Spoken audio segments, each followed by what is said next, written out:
Hey, what's up everyone, and welcome back to another wound up review. In this one we're taking a look at a beautiful watch by the Swedish watch company Sjöö Sandström. This model is called the Royal Steel Worldtimer and it retails for around $2,600 US. But first, a little introduction to Sjöö Sandström. They were founded back in 1986 by Christer Sjöö and Mikael Sandström. Their first watch, the Automatic, was revealed a full 5 years later. But the watch that really put them on the map internationally was their Chronolink Worldtimer UTC. This watch combined the beautiful craftsmanship of an analog mechanical watch with the practicality of a digital module below. It was truly an innovative watch at the time of its launch, 1997, and still is today. Over the following years, they have produced a series of high-end limited editions, and in 2011, they released their first Any-Digi watch in collaboration with the Swedish Air Force called the UTC Skydiver. They also released a diving watch in collaboration with the Swedish Navy in the same year called the Landsort. Now, a couple of years later, the watch we are taking a look at today was released, the Royal Steel Worldtimer. It immediately gained popularity for its modern and very clean Scandinavian design. It's available in both a 41 and a 36mm option and in 4 different dial colors, those being orange, white, gray, and black. This is the bigger model with, of course, as you can see, the orange dial. Now the watch comes in a textured outer box with the company logo, and under that you'll find a black wooden box which presents the watch when opened. And under the wooden box you'll find your manual and a guarantee card. Now let's go through some of its specifications. The case and bracelet material is stainless steel, and it's got a very beautiful combination of polished and brushed sides. The glass is sapphire with AR coating, and there's also an exhibition case back, but I doubt this one is of sapphire. The bezel is brushed with a GMT scale. The dial features applied hour markers with lume, and the hour hand and the minute hand are also lumed. It also has a white date window at 3 o'clock. It's got a water resistance rating of 100 meters, although the signed and recessed crown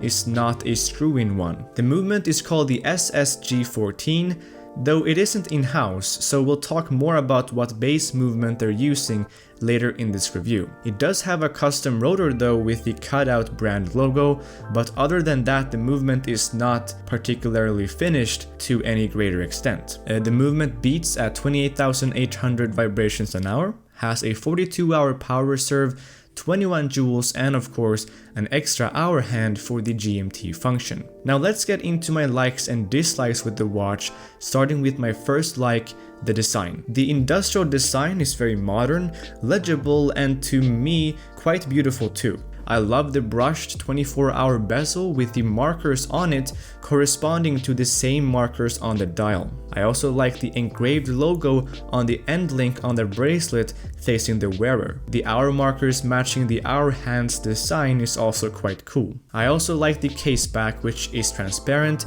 the brushed case sides, and the lugs. Everything has, in my opinion, the perfect proportions and is so well finished and designed, so big props to Sjöö Sandström for this design. The hidden clasp looks very clean as well, although as I'll tell you later, it can be a bit hard to open. I also like that the watch as a whole is quite thin. Many watches nowadays are big, both in depth and in diameter, but not this one. It's thin for what it does and it's very comfortable on the wrist. And as I said before, the overall quality and the finishing of the watch is quite good too. Now let's get into some of my personal dislikes, with the first one being the polished mid-links. I know that many people like the polished mid-links, but personally I think it takes away from the toolish and industrial aesthetic of this watch, so I would have liked to see a fully brushed bracelet as an option. Also, as I said, the bracelet with its hidden clasp looks good,